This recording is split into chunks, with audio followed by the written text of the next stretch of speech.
We have been discussing the concept of allegory earlier. As we know that allegory is nothing but a story in form.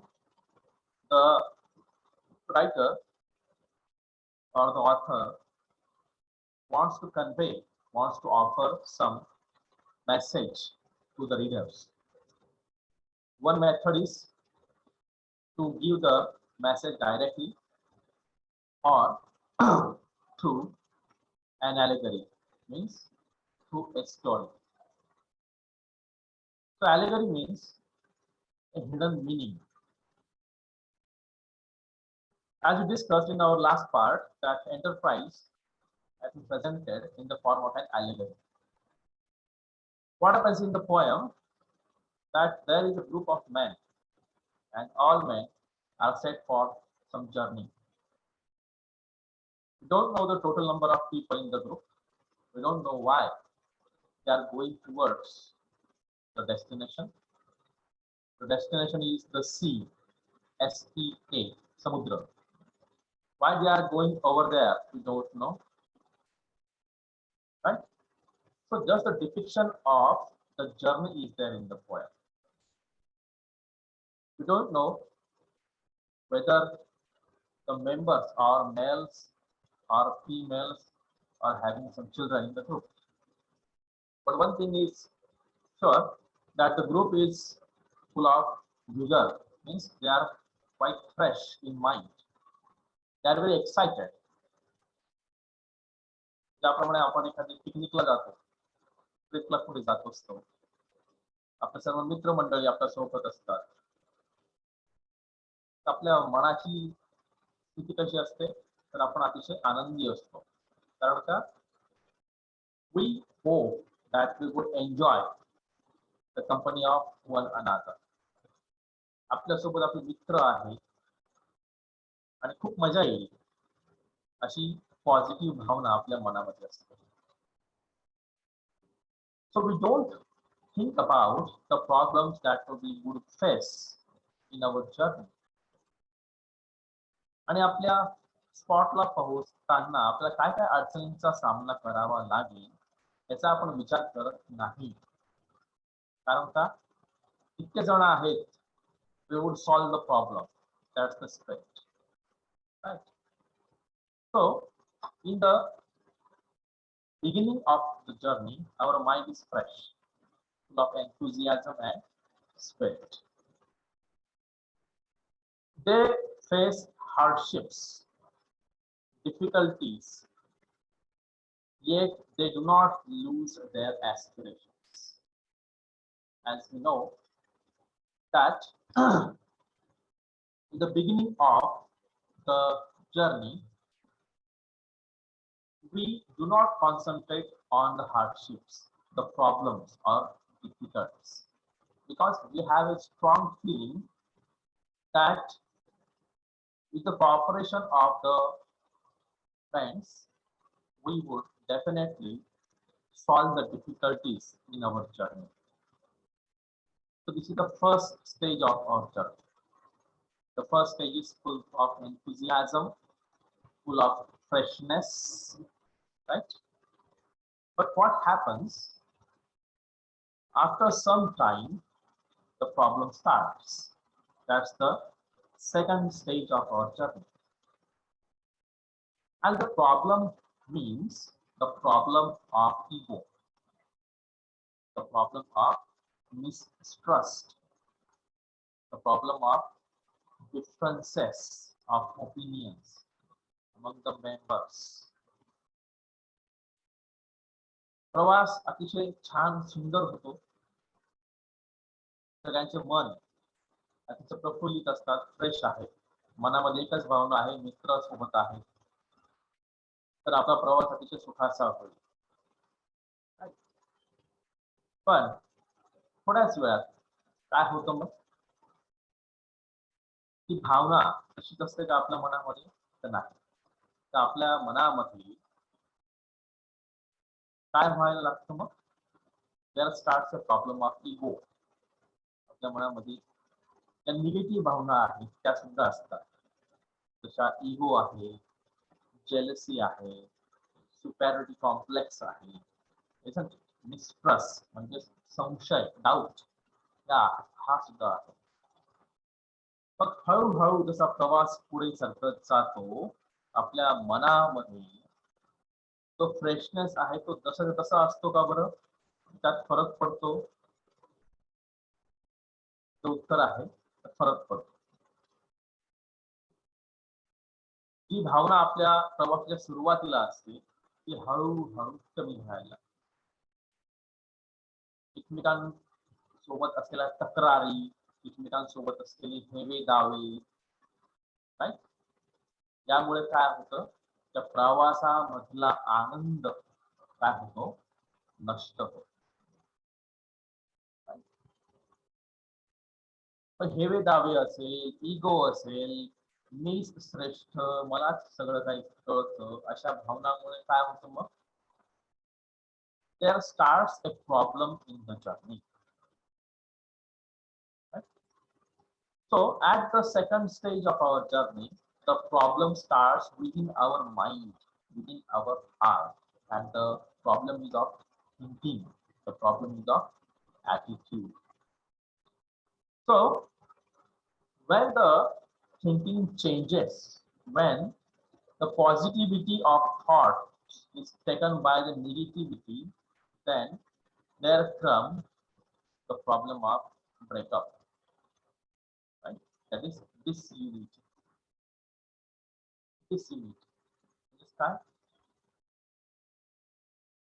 एकत्रपणे राहू न शकणे, फोडाफोडी. Suppose that you are going with your friends to a trip. आपण आपल्या मित्रांसोबत एखाद्या ट्रिपला आपण जातोय. आपण गाडी केली आहे असं समजूया, एखाद्या वाहनातून आपण जातो आहे. सगळ्यांनी डबे वगैरे घेतले, तयारी घेतली, छानसे कपडे घातलेले आहेत, सकाळी लवकर उठले, छान तयारी केली. 10, 20, 25, 50 जितके असतील मित्र मैत्रिणी एकत्र आले. सगळ्यांच्या मनामध्ये एकच एक्साइटमेंट की फार मजा येईल, कारण का माझे जवळचे मित्र माझ्या जवळ आहेत, सोबत आहेत. आणि ज्यांच्याशी जास्त मैत्री नाही ना, ते सुद्धा कदाचित त्या प्रवासामध्ये माझी जवळ येतील, मन जुळतील. म्हणजेच आपला प्रवास हा अतिशय सुखाचा होईल, अतिशय मजा येईल, अशा पद्धतीने ती भावना आपल्या मनामध्ये, पॉझिटिव्हिटी. पण काय होतं, थोड्याच वेळामध्ये आपल्या मनामध्ये असलेले पॉझिटिव्ह विचार हे कमी व्हायला लागतात. कारण का, हेवे दावे सुरू होतात. हेवे दावे म्हणजे कसे, साध्या साध्या गोष्टी. फॉर एक्झाम्पल, आपण एखाद्या वाहनाने प्रवास करतोय, गाडीने प्रवास करतोय, तर कोणत्या सीटवर कोण बसेल, नो प्रॉब्लेम.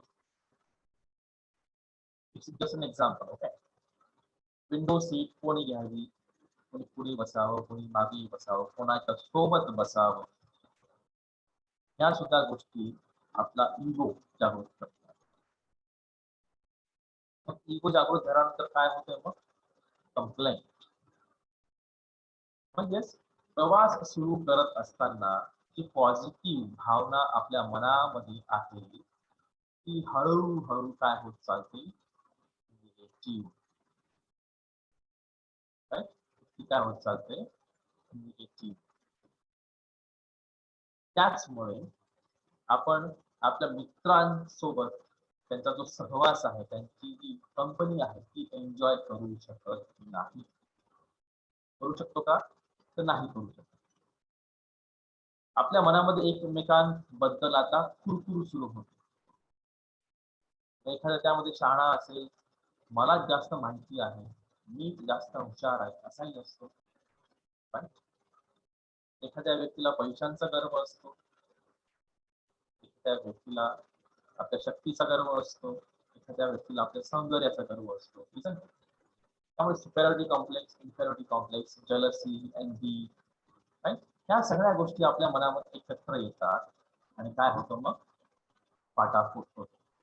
डिसयुनिटी, आपण एकत्र राहू शकत नाही. जेव्हा ही भावना निर्माण होते that we cannot live together, then what happens? Our mind is full of negativity. Now we don't have positive emotions in our mind. So जेव्हा आपण ट्रिपला जाताना विचार केला होता, सुरुवात केली होती ट्रिपची, तेव्हा आपल्या मनामध्ये अतिशय आनंद होता. पण असे सगळे कुरकुरी कंप्लेंट सुरू झाल्यानंतर आपल्या मनामध्ये तोच आनंद, तोच उत्साह आपल्या मनामध्ये राहील का बरं? यस.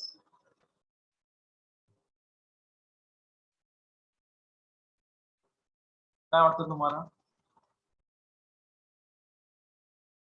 तो उत्साह राहील का?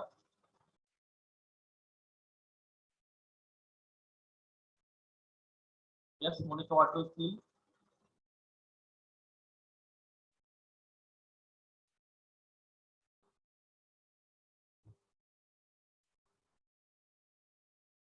यस, काय वाटतं तुम्हाला? तो उत्साह राहील का तसाच?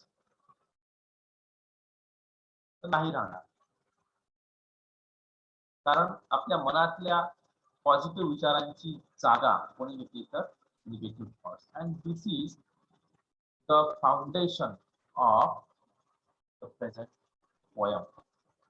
What is that foundation?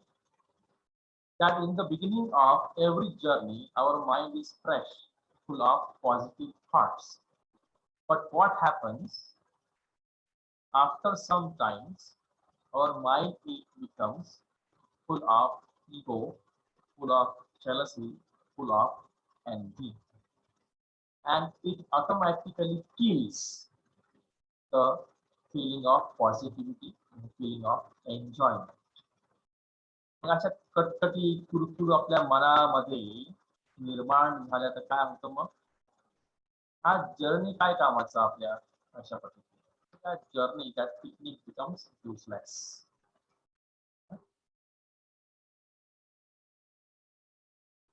Let's concentrate on the theme of the poem, enterprise.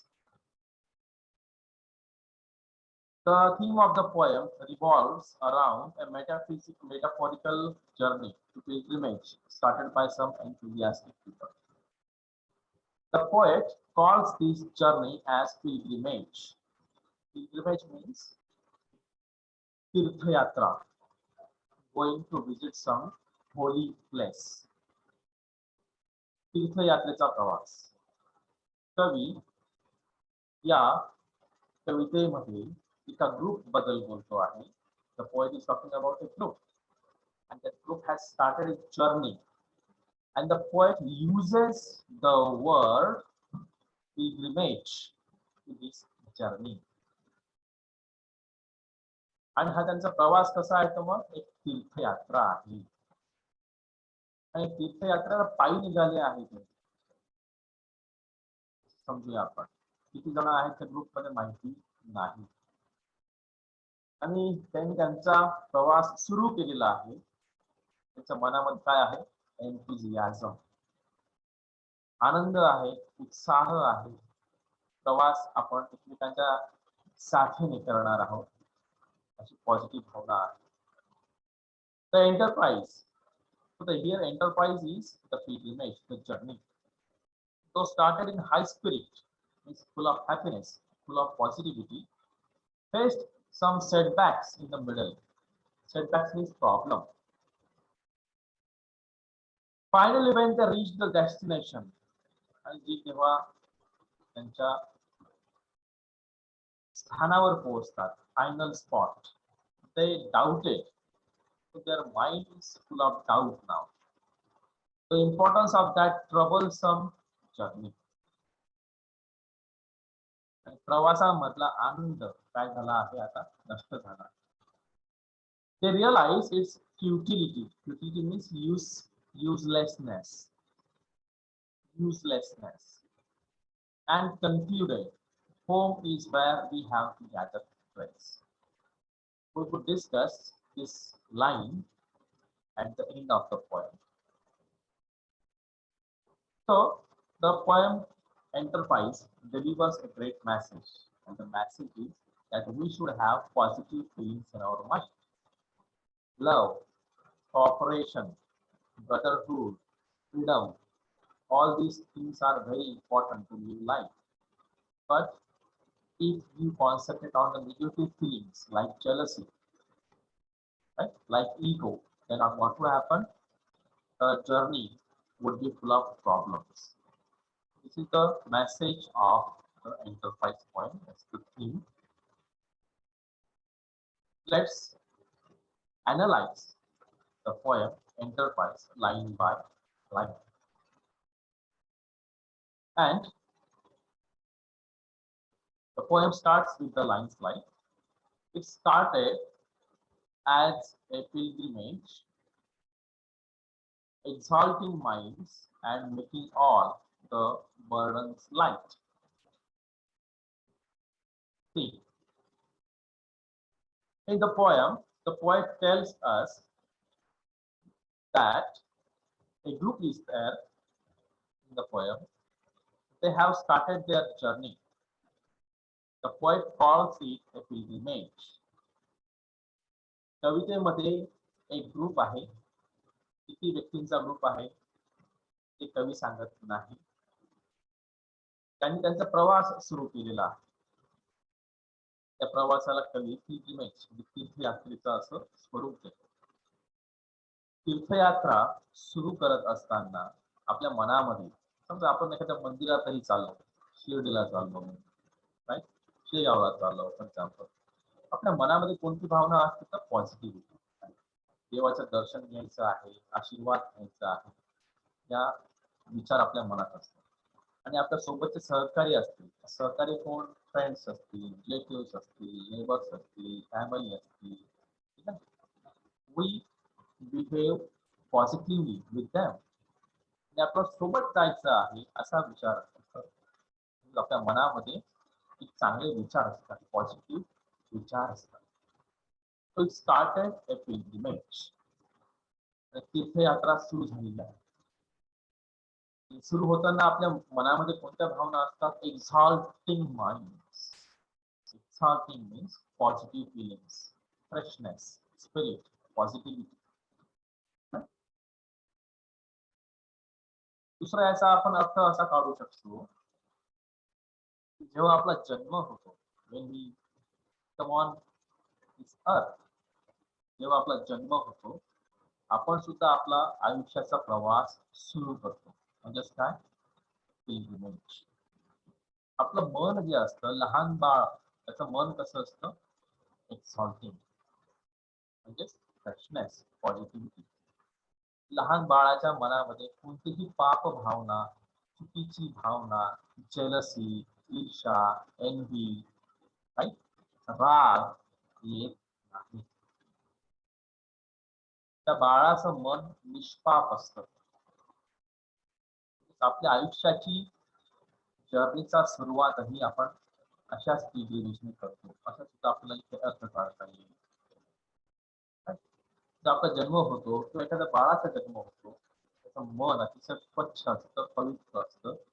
जसं आपण एखाद्या तीर्थयात्रेला जातो ना, त्या पद्धतीने त्या बाळाचं मन अतिशय निर्मळ आणि पवित्र असतं.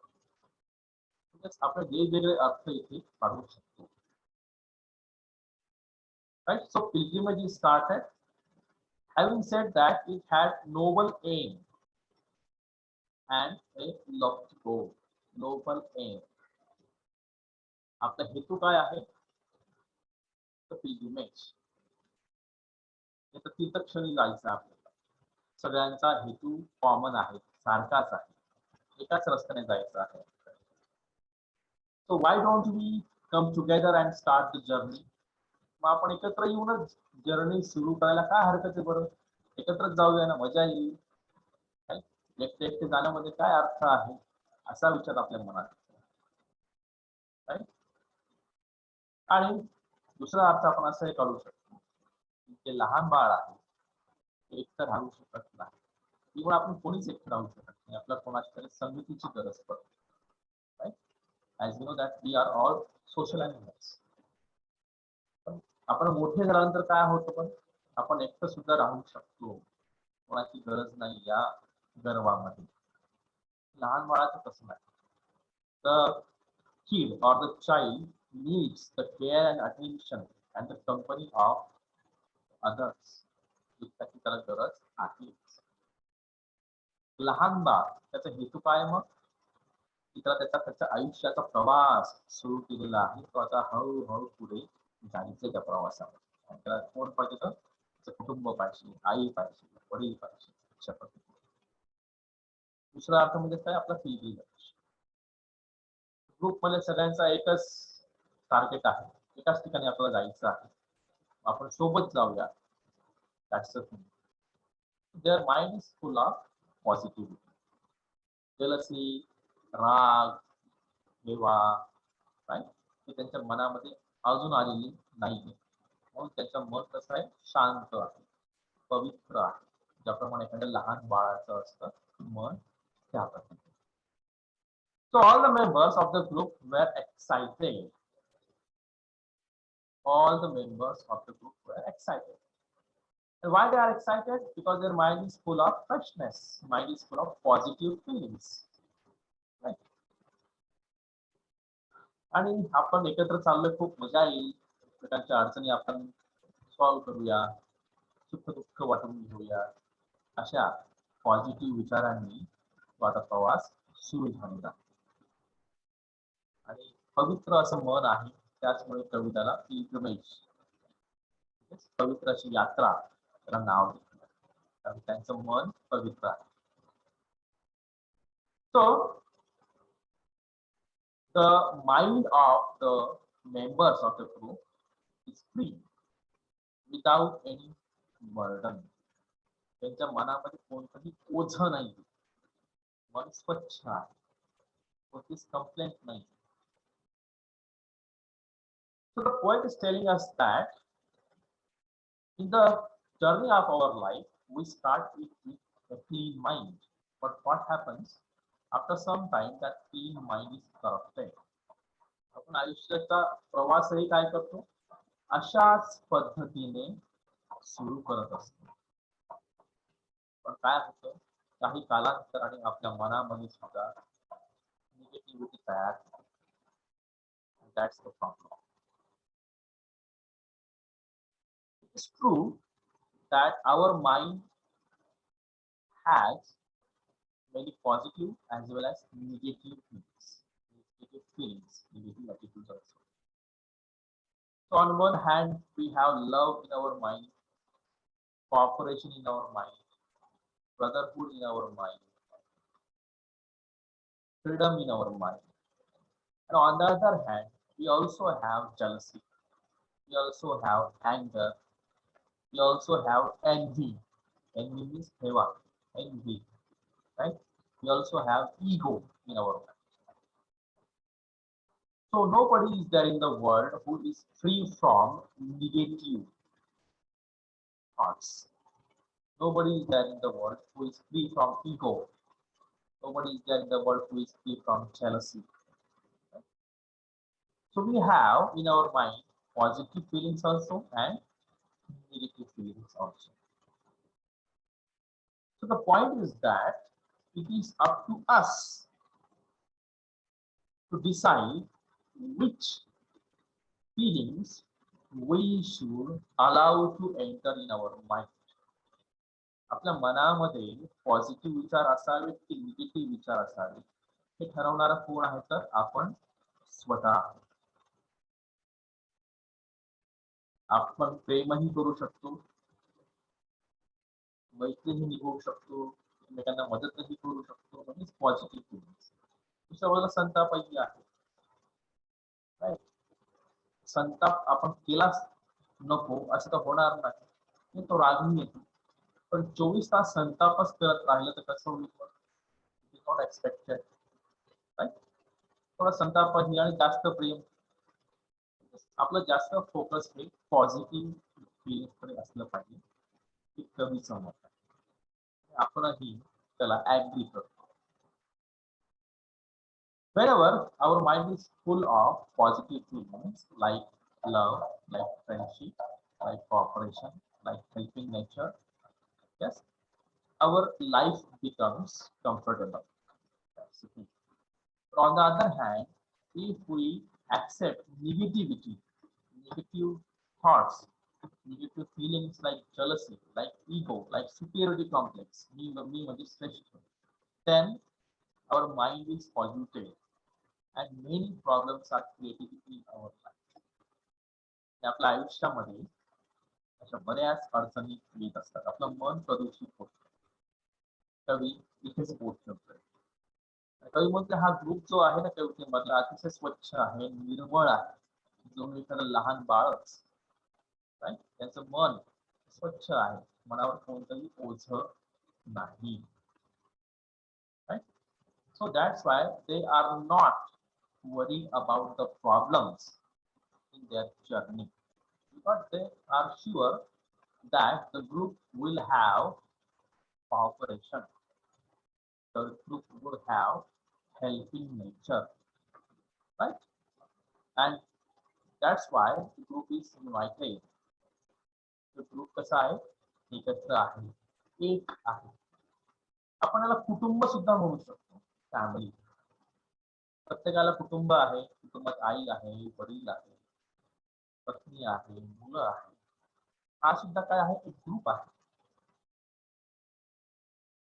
हा ग्रुप जिथे कुटुंब सक्सेसफुल केव्हा होणार, तर एकत्र केव्हा राहणार, जेव्हा एकमेकांबद्दल मनात प्रेम असेल, आपुलकी असेल, तरच फॅमिली मेंबर्स एकत्र राहू शकतात. तर ग्रुपमध्ये आई वडील मध्ये जर भांडण होत असेल, वडील आणि मुलामध्ये जर भांडण होत असेल, तर काय होईल मग? त्या कुटुंबामध्ये प्रेम राहू शकेल का? सासू असेल, सुनेमध्ये भांडण होत असेल, काय होईल? That family cannot enjoy the life because negativity has entered. जर कुटुंबामध्ये प्रेम असेल, एकमेकांबद्दल विश्वास असेल, तर काय होईल? ते कुटुंब अतिशय प्रगती करते. त्या घरात शांतता, मन त्यांचं स्वच्छ प्रफुल्लित राहतं. पण त्याच कुटुंबामध्ये, त्याच फॅमिली मेंबर्स मध्ये जर विश्वास नसेल, प्रेम नसेल, ते कुटुंब, ते घर काय होतं मग? अशांत होतं. राईट? आणि ते कुटुंब एकत्र राहू शकत नाही, शांतता तिथे राहू शकत नाही. म्हणजे तोच विषय पुन्हा आपल्या मनामध्ये आपण पॉझिटिव्हिटी ठेवली पाहिजे. कुटुंब तरच एकत्र राहू शकतं, अदरवाईज ते कुटुंब फुटेल, त्यापासून मेंबर्स दूर जातील. That's the thing. So the journey starts with positivity. नवीन संबंध जेव्हा निर्माण होतात, नवीन संबंध म्हणजे कोणतेही असो, पती पत्नी असेल, मित्र असतील, शेजारी असेल, नातेवाईक असतील, त्या नात्याची सुरुवात सुद्धा अतिशय निर्मळ भावनेने होत असते, प्रेमाने होत असते. राईट? नवीन मित्र आहे, पॉझिटिव्ह. नवीन नातेवाईक, पॉझिटिव्ह. नवीन शेजारी आहे, पॉझिटिव्ह. ठीक आहे? आपण दोघेही एकमेकांकडे पॉझिटिव्ह ऍटिट्यूडने बघत असतो. कालांतराने काय होतं मग? एकमेकातले दोष सुद्धा दिसायला लागतात. एकमेकांच्या बद्दल कटकटी सुरू होतात, जलसी सुरू होते, इगो सुरू होतो, अशा भावना निर्माण होतात. आणि काय होतं मग? Because of such attitude the feeling of love is no more. त्या नात्यामध्ये प्रेम, सहकार्य, आपुलकी, विश्वास शिल्लक राहत नाही. लवकरच ते नातं काय होतं? नष्ट होतं. कवी इनडायरेक्टली तेच म्हणतोय. हा ग्रुप म्हणजेच आपण स्वतःही आहोत, आपलं कुटुंबही आहे, आपले फ्रेंड सर्कल आहे, आपले रिलेटिव्ह आहेत, आपली गल्ली सुद्धा आहे, आपलं गाव सुद्धा आहे, आपलं राज्य सुद्धा आहे, आपला देश सुद्धा आहे आणि पूर्ण जग सुद्धा आहे. ग्रुपची व्याख्या या पद्धतीने करू शकतो. ह्या कवितेतून मल्टिपल टाईप ऑफ मीनिंग्स आपण काढू शकतो. So the poet gives us multiple meanings in the very beginning of the poem. So we can guess that the group may be some individual person, the group may be a family, the group may be a group of friends, or the group of relatives, the group of neighbors, group of society, right? The group of some countrymen like India, right? Or some universal group like that. So in the beginning of any relationship, any group, or any journey of life, our mind is full of freshness, our mind is full of positive feelings. So at that time, we don't have any problem over there. And if a problem comes, then also we can solve the problem, we can face the problem with the help of others. Isn't it? And this happens because of love, cooperation, liberty, and unity. So unity is strength. त्यामुळे एकतेमध्ये शक्ती आहे. आणि एकता केव्हा शक्य आहे? जेव्हा आपल्या मनामध्ये एकमेकांबद्दल प्रेम असेल, आपुलकी असेल, विश्वास असेल, तरच आपण एकत्र राहू शकतो. एकत्र पती पत्नी असतील, एखादं कुटुंब असेल, शेजारी असेल, मित्र असतील, कलिग असेल, गाव असेल, शहर असेल, राईट, एरिया असेल, राष्ट्र असेल किंवा जग असेल. So unity, trust, love, cooperation, all these things are very important. And if we have all these positive things in our mind, then the beginning of our journey is full of enthusiasm, full of happiness, and our journey of life will be comfortable. And in the present poem, the journey of the group starts comfortably. Their minds are fresh and without any burden.